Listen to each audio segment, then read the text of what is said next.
জুলাইয়ের নামে কোনো অন্যায় অপকর্ম হলে তার দায়ভার অন্তর্বর্তী সরকারকেই নিতে হবে বলে মন্তব্য করেছেন গণতান্ত্রিক অধিকার কমিটির সদস্য অধ্যাপক আনুম মোহাম্মদ।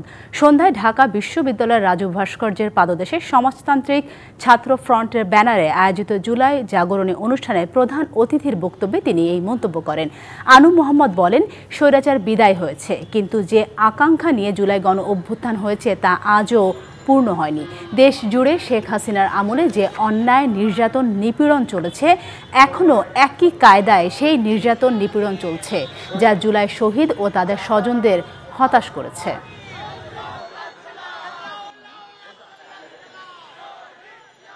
জুলাইয়ের নাম করে যারা সন্ত্রাস চালাচ্ছে তাদের দমন করুন। এদেরকে দমন না করলে যথাযথ নির্বাচন হবে না, এবং এদেরকে দমন না করলে জুলাই গণ অভ্যুত্থান প্রতি বিশ্বাসঘাতকতা করা হবে।